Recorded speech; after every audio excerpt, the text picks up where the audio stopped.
Bonjour à tous. Voici la correction du TD numéro 6 de chimie complémentaire. Et on va donc corriger le diagramme potentiel pH du nickel. Tout d'abord, quelles étaient les données? On avait le potentiel standard du couple Ni2 plus Ni à moins 0,25 volts, le potentiel standard du couple NiO2 Ni2 plus à 1,59 volts. La constante de solubilité de NiO2, la constante de solubilité de NiOH2 à 10 puissance moins 16, et la concentration de travail est fixée à 10 puissance moins 3 mol par litre. La température est de 298 K pour l'étude. Voici le prédiagramme. Ici, les espèces sont classées à la fois par valeur de degré d'oxydation et en fonction du pH. Donc on voit apparaître 5 frontières, dont la frontière 1, est indépendante du pH, et une autre, la frontière 3, est indépendante du potentiel. Ce sera une frontière purement pH.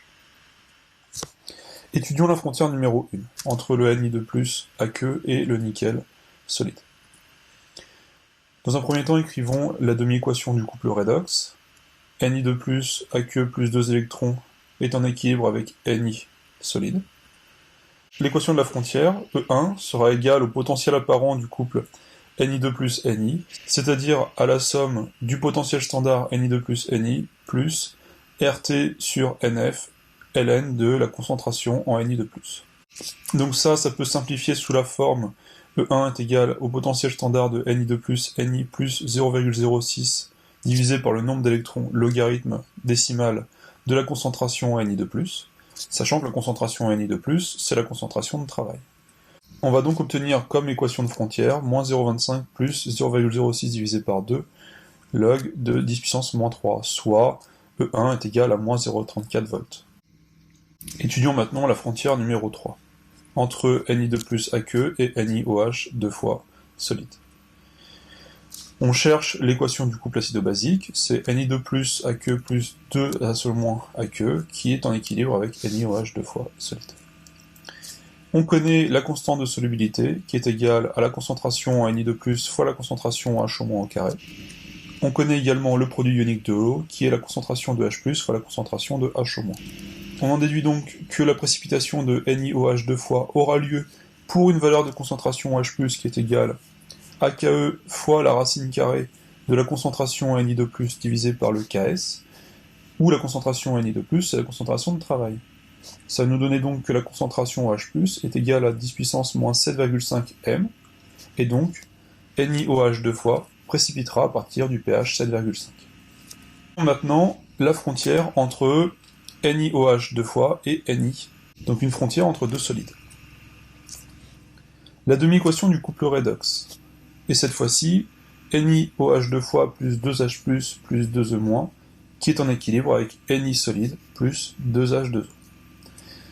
Ici, on va donc avoir, pour équation de frontière, E2 qui est égal au potentiel apparent du couple NiOH 2 fois Ni, et donc égal à la somme du potentiel standard du couple NiOH 2 fois Ni, plus 0,06 divisé par le nombre d'électrons, ici 2, fois le logarithme de la concentration en OH+, au carré. Ce qui va nous donner donc que c'est égal au potentiel standard du couple NiOH 2 fois Ni, moins 0,06 pH. Toutefois, on ne connaît pas la valeur du potentiel standard de ce couple. Mais on sait qu'à pH 7,5, la frontière 2 est égale à la frontière 1, on a une continuité dans les frontières. Dans ce cas-là, on va avoir que le potentiel standard qu'on cherche, moins 0,06 fois 7,5, la valeur de pH, est égal à moins 0,34. Ou encore, que le potentiel standard du couple NiOH2 Ni est égal à 0,11 volts. On aura donc E2 qui est égal à 0,11 moins 0,06 fois la valeur du pH. Voilà la frontière numéro 2, on la met de côté aussi. La frontière 4, entre NiO2 solide et Ni2 aqueux. On écrit la demi-équation du couple redox. NiO2 solide plus 4H aqueux plus 2 électrons donne Ni2 aqueux plus 2H2O liquide. L'équation de la frontière sera alors la valeur de potentiel apparent du couple NiO2, Ni2+, soit la somme du potentiel standard de ce couple, plus 0,06 divisé par le nombre d'électrons, ici 2, fois le logarithme décimal de la concentration en ion H+, puissance 4, divisé par la concentration en ion Ni2+. Et la concentration en ion Ni2+, ici, est toujours la concentration de travail. On va donc obtenir que l'équation de la frontière, c'est le potentiel standard du couple NiO2, Ni2+, moins 0,12 pH plus 0,09. On connaît la valeur du potentiel standard de ce couple, et donc l'équation de cette frontière sera 1,68 moins 0,12 pH. Enfin, on va étudier la dernière frontière, la frontière numéro 5, entre NiO2 solide et NiOH deux fois solide, à nouveau, une frontière entre deux espèces solides. La demi-équation du couple redox est la suivante. NiO2 solide plus 2H+ aqueux plus 2 électrons donne NiOH deux fois solide. L'équation de la frontière de ce couple est définie par le potentiel apparent de ce couple, qui est égal à la somme du potentiel standard du couple, plus 0,06 divisé par le nombre d'électrons échangés, fois le logarithme de la concentration en ion H+, au carré. Ici, le nombre d'électrons échangés, c'est 2. Encore une fois, on ne connaît pas le potentiel standard du couple NiO2, NiOH deux fois, mais on sait que, dû à la continuité des frontières, les frontières 5 et 4 doivent se rencontrer à pH est égal à 7,5, et donc, à pH est égal à 7,5, leurs équations donneront une valeur égale. On peut donc écrire que le potentiel standard du couple NiO2, NiOH deux fois, moins 0,06 fois 7,5, la valeur de pH, est égale à 1,68 moins 0,12 fois 7,5. On a alors que le potentiel standard NiO2, NiOH deux fois, est égal à 1,68 moins 0,06 fois 7,5, c'est donc égal à 1,3 volts. Le potentiel standard de ce couple est donc déterminé à 1,23 volts, et donc on obtiendra comme équation de cette frontière 1,23 moins 0,06 pH. Il nous reste donc maintenant qu'à tracer le diagramme pour le nickel. D'abord, traçons les premières frontières. Donc la frontière 1 entre le nickel solide et le nickel 2+ aqueux, avec une frontière à moins 0,34 volts qui est indépendante du pH, puis une seconde frontière dépendante du pH entre Ni solide et NiOH deux fois solide, avec comme équation 0,11 moins 0,06 pH.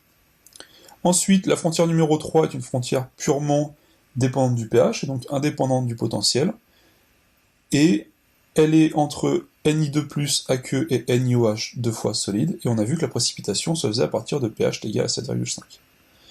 Enfin, les dernières frontières, entre Ni2+ aqueux et NiOH deux fois solide, la frontière numéro 4, d'équation 1,68 moins 0,12 pH. On voit le 0,12 pH puisque c'est la pente la plus importante qu'on ait.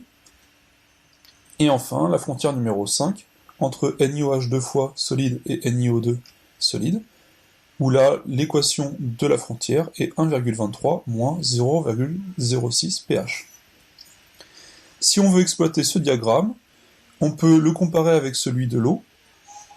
On voit que le nickel métallique n'est pas stable dans l'eau en milieu acide, puisqu'on n'a pas de superposition des zones de présence. On aura donc une réaction de l'eau avec le nickel pour former du Ni2+ et du H2 selon cette équation. Enfin, on peut voir qu'en milieu basique, le nickel métallique est stable dans l'eau, puisqu'on voit que les zones de présence de ces deux espèces se chevauchent, et donc on n'aura pas de réaction entre les deux. La vidéo est terminée pour ce TD numéro 6. Je vous remercie de votre écoute. Au revoir.